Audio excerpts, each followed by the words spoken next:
¿Qué tal? Buenas tardes. Pues supongo que ¿Es este el libro? Perfecto. Bueno, podemos. Yo pensaba Hola, ¿se me oye? Sí. Qué bien.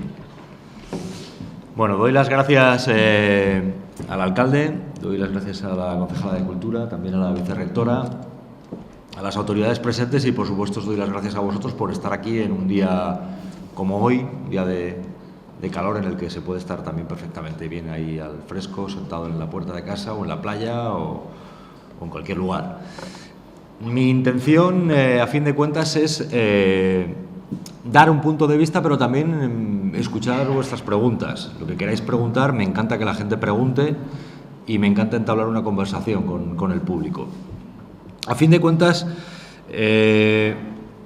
yo estoy aquí, entre otras cosas, porque no puedo estar en el programa de televisión que tenía porque me quitaron. Es decir, si yo tuviera el programa del que me quitaron, pues no habría podido venir porque mañana tendría que hacerlo y me levantaba a las 5 de la mañana para poner todo lo que había de mi parte para que fuese el programa que era, ¿no? Y es de lo que quiero hablar. Como bien decía el alcalde, hay una situación que se produce y que creo que al menos da para darle una pensada, ¿no? ¿Por qué llega a ocurrir algo así?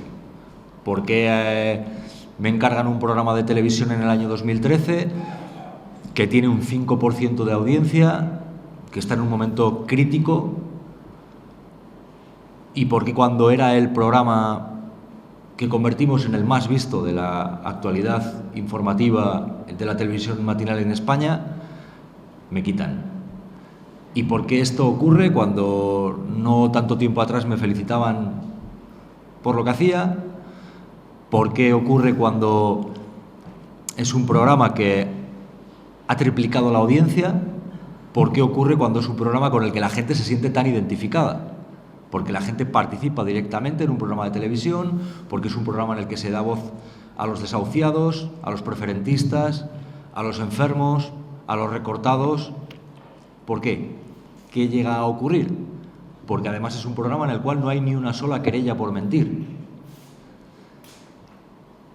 ¿Qué es lo que pasa? ¿Por qué soy colocado poco menos que como una persona peligrosa y dejo de presentar ese programa, ¿no? Es una pregunta que, como digo, da para reflexionar, ¿no? Yo sigo siendo el mismo. Antes la vicerrectora trazaba una ligera trayectoria de lo que soy con 38 años. Efectivamente, no soy un chaval ya, pero tampoco es que sea yo un tío como para tener antecedentes penales ni nada de esto, ¿no? Empecé en la radio local, que es donde creo que se aprende los medios locales, como ocurre pues probablemente aquí, a hacer de todo, porque hay que hacer de todo y cuando más se aprende. Tuve profesores de la talla de Iñaki Gabilondo, de Carlos Llamas, que en paz descanse, de Paco González, de gente así, y creo que lo que se me infundió en aquel momento y durante toda la vida. Con Iñaki hablaba pues hace 15 días de nuevo y compartíamos la inquietud por el periodismo. Se me infundió hacer las cosas con rigor, con dignidad, con honestidad y una cosa fundamental, hacer periodismo para la gente. Y ahí está la clave probablemente, ¿no? Cuando yo me vi con Iñaki poco tiempo antes de que me quitaran, Iñaki me dijo, llevas una diana en la frente.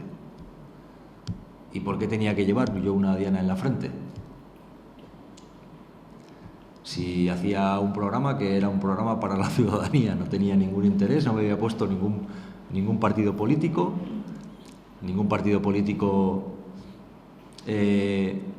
no tenía una presencia en el programa. Es curioso porque cuando yo empiezo a hacer ese programa me publican confidenciales diciendo que me había puesto Rubalcaba y cuando me quitan me dicen que soy de Podemos. Es curioso esto. Y es un programa en el que efectivamente había un colaborador que se llamaba Pablo Iglesias, pero por el que pasaron Alfredo Pérez Rubalcaba, José Luis Rodríguez Zapatero, Susana Díaz, Pedro Sánchez, cuando ni siquiera era conocido Pedro Sánchez, Elena Valenciano, Ramón Jáuregui, Esperanza Aguirre, Carlos Floriano, Rafael Hernando, sí, Miguel Ángel Revilla, que por supuesto hablo con él casi cada día. He llegado, de hecho, un poco tarde, como bien sabe el chofer, porque estaba hablando con Revilla, que me estaba contando ya casi el último detalle de la reunión que ha tenido hoy con el rey. Digo, Revilla, voy a llegar tarde, me están esperando. Y al final le he dicho, adiós, y le he colgado. Estaba contándome todo lo que ha pasado en esa conversación con el rey, en la cual se ha hablado de Cataluña, de la situación de España, de anchoas y de sobaos y de todo, vamos. Se ha hablado. ¿Qué es lo que llega a ocurrir para que pasen estas cosas, no? Yo voy a planteárselo. Hay una cosa que está muy clara. A mí no me gusta la intromisión política en los medios de comunicación, pero ocurre. Y a mí me parece nefasto que en un año electoral el Gobierno convoque un concurso para reordenar las televisiones. Es poco menos que una subasta en la cual se van a quitar y poner canales, y se hace en un año electoral. Prácticamente va a coincidir la adjudicación de los canales con la convocatoria por parte de don Mariano Rajoy, cuando tenga bien convocar, pero se da por hecho que va a ser después del verano, igual que se da por hecho, porque se cumple el plazo, que después del verano se adjudicarán las televisiones. Y la gente no sé si se ha parado a pensar estas cosas. Es decir, como yo considero, en España efectivamente hay una libertad de prensa. Quiero pensar que sí la hay, pero es una libertad de prensa condicionada. Se condiciona con cosas así. Y ahora, por ejemplo, llevamos unos días hablando de la página web de Carmena en el Ayuntamiento de Madrid, que me parece bien que se hable, ¿no? Y tiene puntos que son muy discutibles. Pero ¿por qué se habla de esto y por qué se pone eso en el foco y no se habla de que el Gobierno ha convocado un concurso para reordenar las televisiones en año electoral y que eso condiciona la información que van a dar esas empresas, esas televisiones, que lógicamente pueden tener miedo de lo que contar porque depende de ese concurso que les den o les quiten? Y con esa información que den esas televisiones, la gente va a ir a votar en las próximas elecciones generales. A que de esto no se habla tanto como de la página web de Carmena. No se habla, ¿verdad? Es curioso. Y el periodismo que hacía y que tengo pensado hacer, a pesar de que a algunos les duela, y que a mí también me está doliendo ahora mismo, porque efectivamente yo estoy aquí, hay un libro que he publicado que se llama La hora de la verdad, que es que prologa Iñaki Gabilondo, en el cual hay gente tan subversiva y tan mala para la sociedad, pues como pueda ser Antón Losada, como pueda ser José Carlos Díez, o Ignacio Escolar, o pueda ser Pedro J. Ramírez, o Alicia Gutiérrez, o Ernesto Ekaizer, o puedan ser políticos. Aquí está la portada, o sea, hay prácticamente uno de cada. Pedro Sánchez del PSOE, Pablo Iglesias de Podemos, Albert Rivera de Ciudadanos, Pablo Casado del Partido Popular, Revilla y una monja incluso, para no tener sospechas, ¿sabes? Entonces, ¿qué ocurre?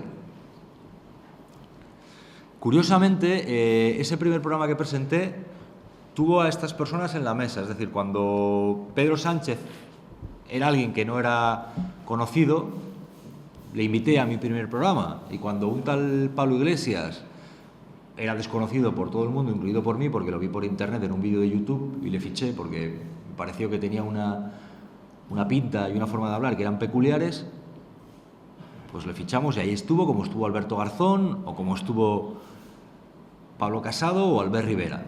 En un primer programa nadie evidentemente adivinaba, ni yo por supuesto, que Pablo iba a liar la que lió o que Pedro Sánchez iba a ser el líder del Partido Socialista. No lo esperaba. Tampoco esperaba que Albert Rivera con Ciudadanos tuviera el apoyo que tiene ahora mismo en las encuestas o consiguiese lo que consiguió aquí en las elecciones andaluzas o lo que dicen que puede conseguir según los sondeos, ¿no? Hay una cosa que tengo muy clara. El periodismo que hago y que creo que hay que hacer tiene que estar al servicio de la gente. A pesar de lo que me han hecho, pocas cosas me han satisfecho más en la vida como lo que me ocurrió hace un par de semanas.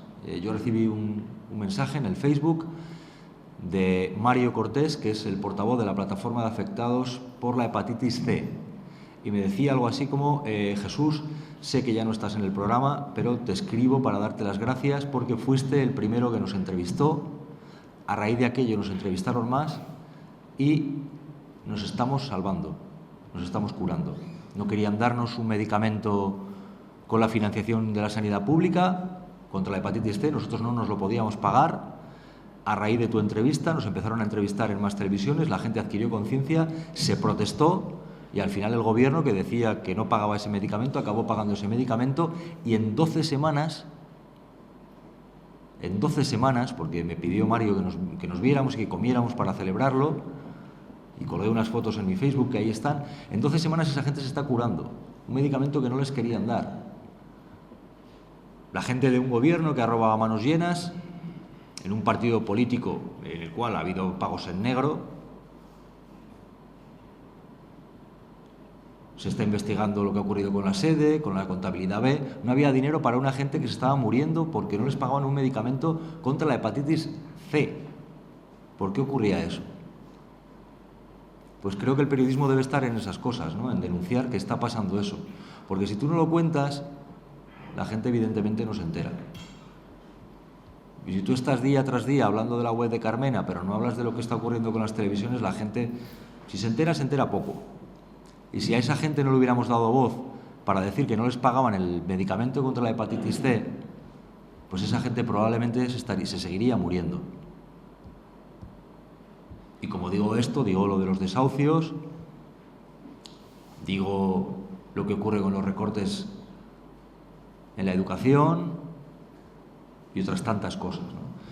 Hay una cosa que ese día me hizo tomar conciencia. El mismo día que comí con la gente de la hepatitis C, hace un par de semanas, me daba cuenta de, claro, yo había quedado con esa gente a comer y volvía tan satisfecho, pero diré más, no es que sea importante esto para el periodismo, no, es importante que el periodismo haga esto porque es importante para la sociedad. Es decir, para que las cosas funcionen. Esto me ocurrió a mí al mediodía, esta comida, bueno, pues por la noche, por lo que sea, tuve un proceso alérgico. Y se me pusieron los ojos casi como un besugo. Creo que fue porque estoy de reforma en casa, debe ser alguna pintura que me reaccionó mal, lo que fuera. Y yo que volvía de pasar el día con la gente de la hepatitis C y se habían hecho muchas fotos conmigo y vuelves, qué importante eres como periodista, que has hecho estas cosas y tal, me encontré con que tenía los ojos como besugos y llegué a un ambulatorio de urgencias de Madrid a las 12:30 de la madrugada. Es decir, que no llegué al que iba siempre, porque al que iba siempre llegué y lo habían cerrado, para mi sorpresa, porque han cerrado centros de urgencias. Y fui a otro y efectivamente los periodistas que salen en la tele también tenemos que ir a urgencias y también dependemos de que ese médico esté ahí, de que eso funcione. Y ahí me vi yo en unas urgencias pues con un montonazo de gente, con una señora que se llamaba la Juani, a la que había mordido el perro de otra que se llamaba la Paqui, y estaba con dos amigas más y decían si denunciaban la situación, pero otra decía no lo denuncies porque pobre Paqui, que no tiene la culpa de que el perro estaba suelto, igual ha tenido un mal día el perro, al final todo como muy de Berlanga, ¿no? Y ahí yo con los ojos así como besugos y diciendo, bueno, te conocemos de la tele y tal, pero la señora que la atendiera porque le había mordido el perro. Llevaba una mordedura de perro, tampoco es que se viera mucho, pero bueno, le había mordido el perro y ahí estaba la señora preocupada y viendo si la denunciaba o no denunciaba la otra y todo el tinglao.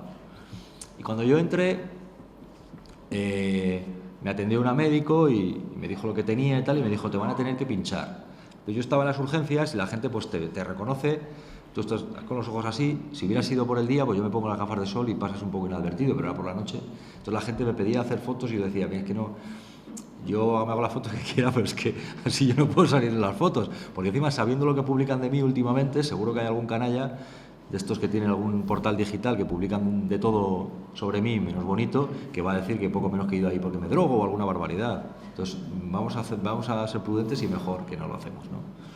Pero yo era consciente de lo importante que era que funcionaran esas urgencias.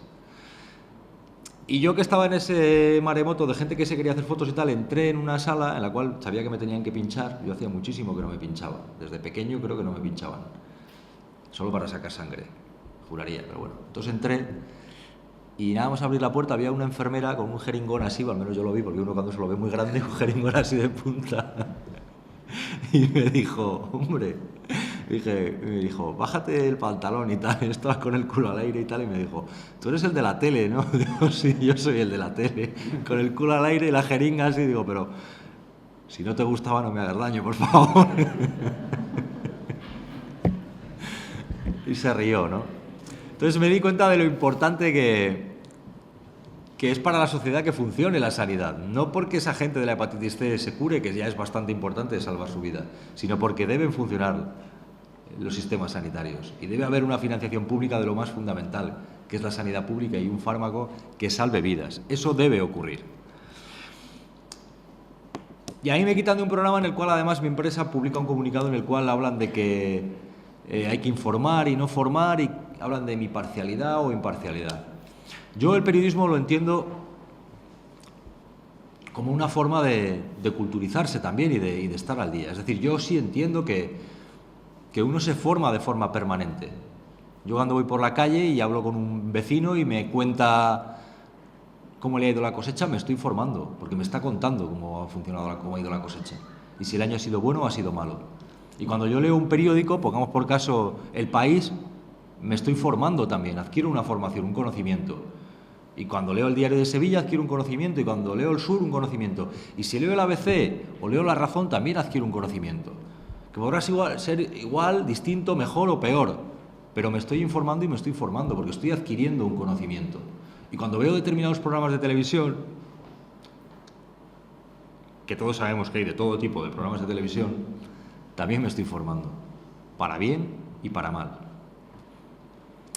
Y en cuanto a la parcialidad o imparcialidad, yo entiendo que entre un corrupto y un ciudadano decente hay que estar con el ciudadano decente. Y entre una ministra que habla de la emigración como movilidad exterior y el emigrante que se tiene que ir porque no tiene trabajo, siempre voy a estar con el emigrante. No le voy a llamar movilidad exterior porque es patético, ¿no? Y luego hay cosas que son debatibles y otras que son lo que son. Es decir, hay un dato que es un hecho, que no es ni parcial ni imparcial. Hay más de 5 millones de parados, es una cifra, eso no tiene debate. O la prima de riesgo es X, o era X.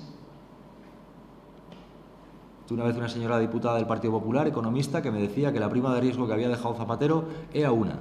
Y decía, y dije, mire, no mienta, eso no es así. La prima de riesgo era esta, no esa. Entonces, es decir, eso no es debatible. Se puede debatir luego qué hacer para corregir la prima de riesgo, se puede debatir qué se puede hacer para mejorar las cifras del paro, pero las cifras son las que son, eso no es debatible, eso no es imparcial o parcial, esos son datos. Entonces, ¿a quién quieren engañar? A mí, poco tiempo antes de que me quitaran del programa, me ocurrió lo siguiente. Yo llego por la mañana y veo que hay unas fotografías del ministro de Exteriores, el señor Margallo, que en mitad de una crisis diplomática en la cual había habido un tiroteo contra unos turistas españoles en Túnez, cuando eran horas en las cuales se estaba buscando a españoles que no aparecían, el señor ministro decidió irse a los toros, sí, tal cual. O sea, el jefe de la diplomacia, que debería estar en el ministerio preguntando qué ocurre con los españoles, si aparecen o no, se fue a los toros a Valencia. Y había unas fotos en las cuales el señor ministro estaba sentado en los toros. Y dimos esa información. Y mientras estábamos dando esa información, yo no me enteré porque estaba haciendo el programa, pero se ve que había habido un revuelo, estaba habiendo un revuelo tremendo porque estaban llamando del gobierno para quejarse.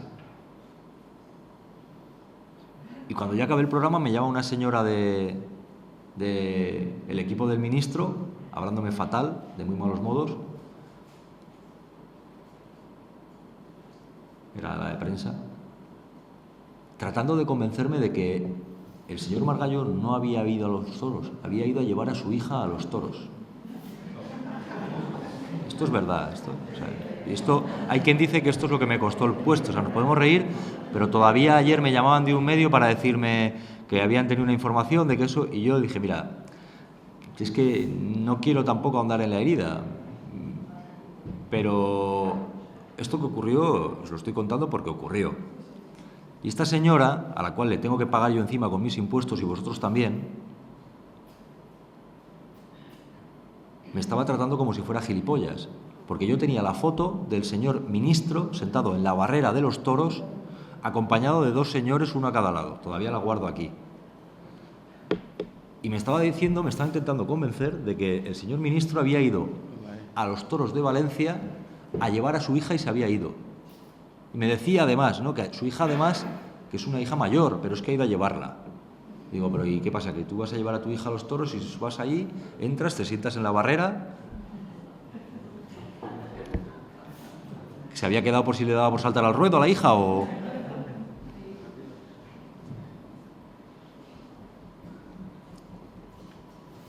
Pues no solamente se produjo esa llamada, sino que evidentemente se produjeron más llamadas. Y no fueron a mí, claro.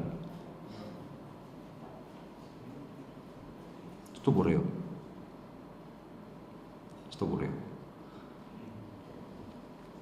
Por eso digo que luego cuando se habla de objetividad o no objetividad, imparcialidad o no imparcialidad, estos son datos. Y las fotos son las que son. No las pueden evitar, no las pueden borrar. Un señor que debería estar ganándose el sueldo preguntando por los españoles se fue a los toros. Y encima no solo no asumió el error, sino que además se puso a llamar a los medios de comunicación y ocurriría lo que ocurriera. Porque ya lo que ocurrió, eso sí que ya no lo puedo demostrar. Pero eso ocurrió. Y no solamente te quitan de un programa, sino que además se produce un revuelo en el que evidentemente lo mejor fue el apoyo de la gente. Yo estoy enormemente agradecido a la gente que como vosotros venís a una conferencia, a la gente que está comprando mi libro y viene a firmarlo y me dice cosas súper cariñosas, a la gente que hizo que fuera trending topic mundial, a la gente que hizo que se hablara de mí en la prensa extranjera, por desgracia. Pero al mismo tiempo hubo quien aprovechó y no solamente te quitan del programa, sino que intentan destruir tu vida. Porque publicaron que tenía expedientes disciplinarios, publicaron que estaba callado por 1 millón de euros. Ni tengo expedientes disciplinarios, ni cobro en mi vida, he cobrado 1 millón de euros, ni sé si lo cobraré probablemente en mi vida. Y ya la última es, porque hay otra cosa que efectivamente se ha puesto muy de moda, Cintora es de Podemos. Había quien se dedicaba a... de la misma forma que anteriormente me publicaron que era de Rubalcaba o era del PSOE, ahora la moda era Cintora es de Podemos. Y entonces se puso muy de moda últimamente, Podemos va a colocar a Cintora en la televisión de Castilla-La Mancha.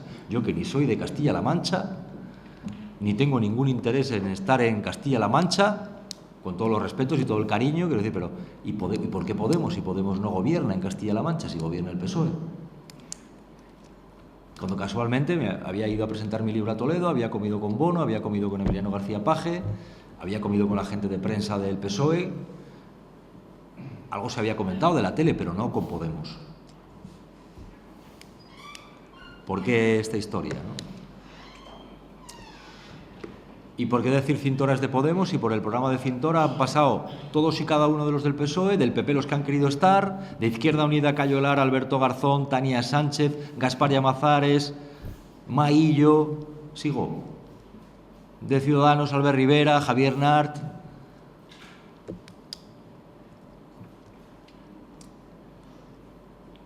Estalla lo de Monedero, en ningún programa, y os reto a que lo miréis, tuvo una entrevista tan dura a Monedero como la que tuvo en mi programa. En ninguno. Con Revilla y yo diciéndole que sacara la factura del dinero ese que había traído de América. Entre otras cosas. Pero no.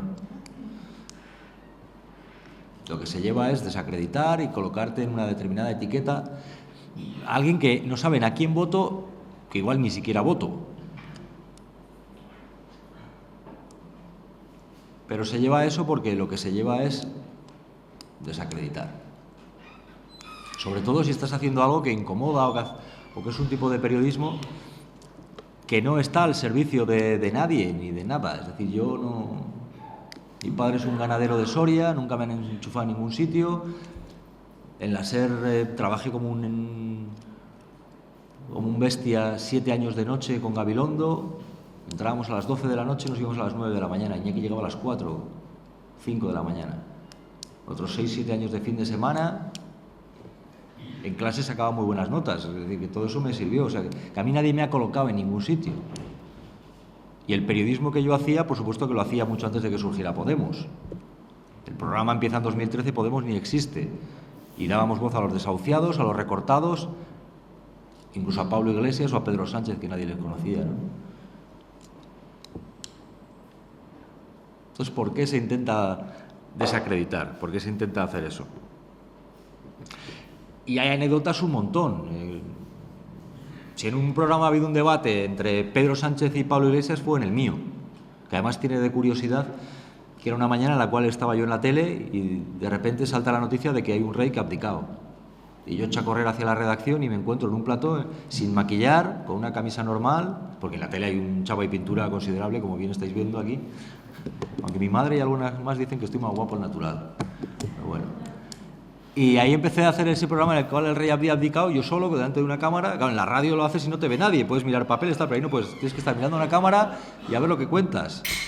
Recuerdo que me pusieron a Nacho Escolar por teléfono y empecé a hablar con él y tal, y aquel día que empezó aquello como una cosa absolutamente improvisada, acabó con Pablo Iglesias, que apareció por Bruselas, Pedro Sánchez, que apareció por la puerta, Alberto Garzón, que también apareció por la puerta. Y hay un momento televisivo que yo creo que ya es histórico, de un debate entre Pablo Iglesias, Pedro Sánchez y Alberto Garzón.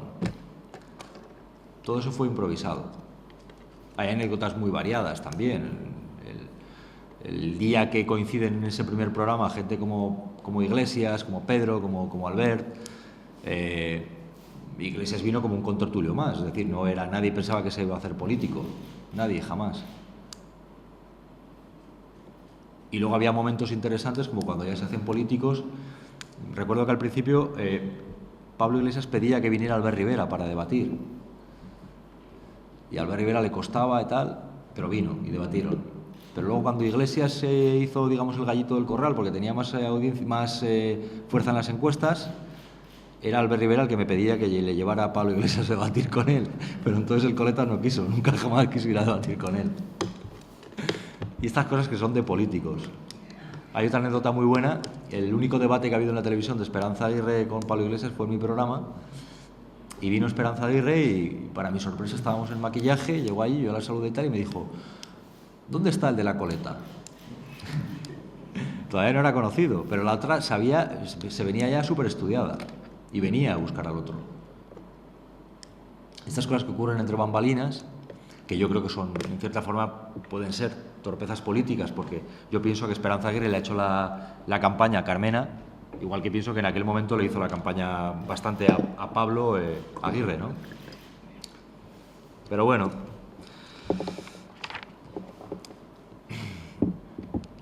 Y por ir terminando, sí diré que de la misma forma que vino esta gente, también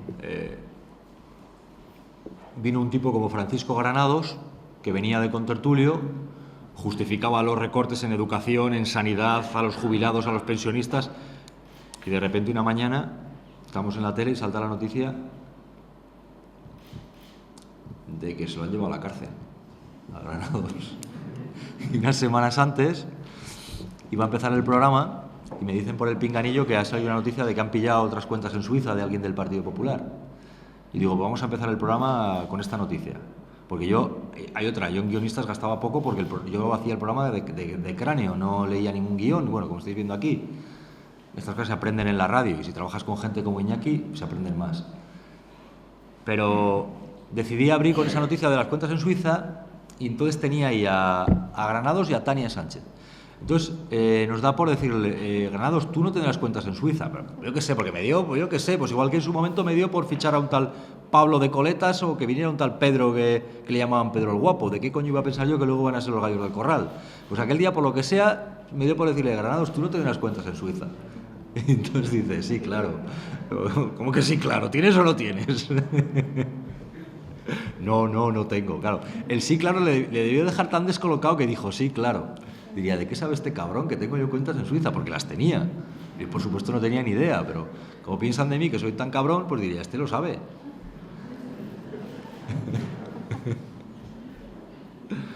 Soy infinitamente más ingenuo de lo que la gente piensa. Por eso me publican tantas cosas. Que piensan que yo he montado Podemos y que yo qué sé. Ese tipo de cosas piensan. Cuando soy infinitamente más ingenuo de lo que creen. No. Pregunté eso y a las semanas, desde entonces lo tengo fuera de línea, Granados. El último día que se conectó, que lo tengo aquí en el WhatsApp, fue el día que lo metieron a la cárcel. Ya está Le quitaron el móvil. Has left. Le quitarían el móvil, claro. Pero usted también venía al programa. Por no hablar de otros que entraban, algún querido diputado, precisamente por Almería, creo que es, ¿no? Del Partido Popular, que entraba y directamente te amenazaba en directo, ¿no? Todo esto para terminar, y voy concluyendo, que pienso que en la vida, como en todo, hay gente buena, mala y regular. Y pienso que hay gente del Partido Popular que es fabulosa, pienso que hay gente del Partido Socialista que es fabulosa, creo que hay gente de Podemos que es fabulosa, de Izquierda Unida que es fabulosa, creo que hay carpinteros fabulosos, creo que hay herreros fabulosos, ganaderos, albañiles, agricultores, jubilados fabulosos, y luego también hay gente que es todo lo contrario. O sea, en todos los sitios cuecen habas, eso lo tengo clarísimo. Lo que sí pido es que dejen trabajar a la gente. Eso es lo que pido, sobre todo si es gente acreditada, o sea, gente que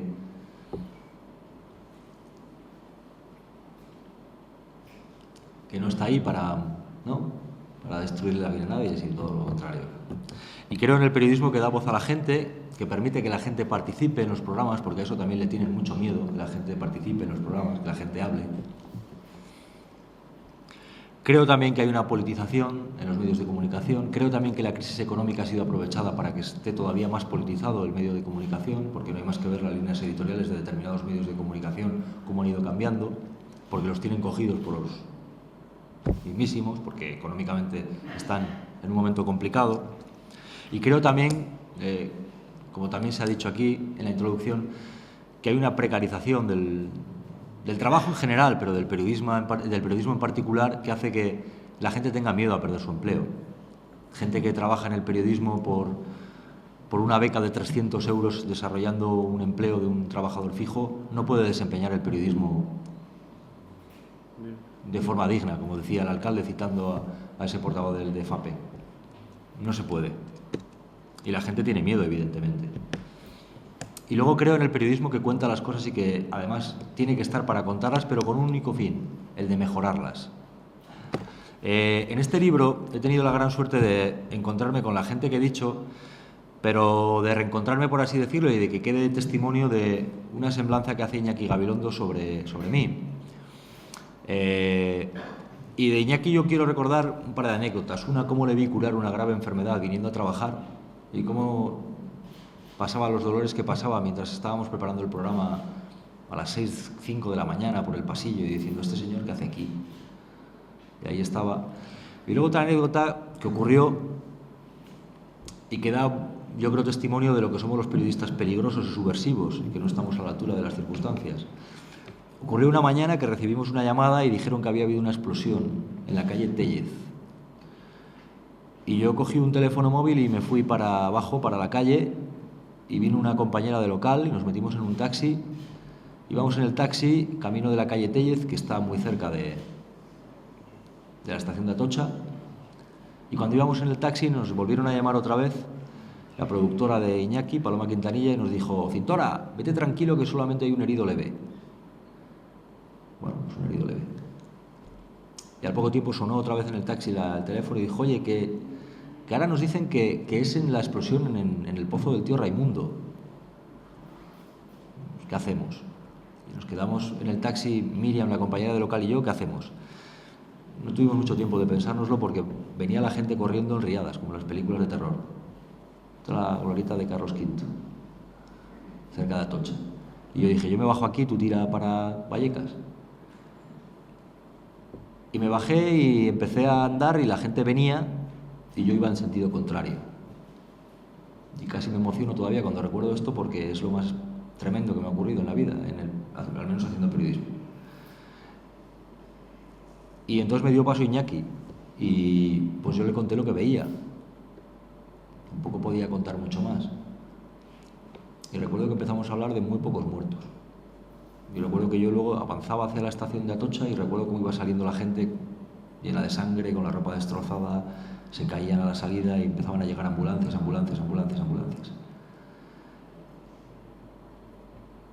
Y era el 11M, claro.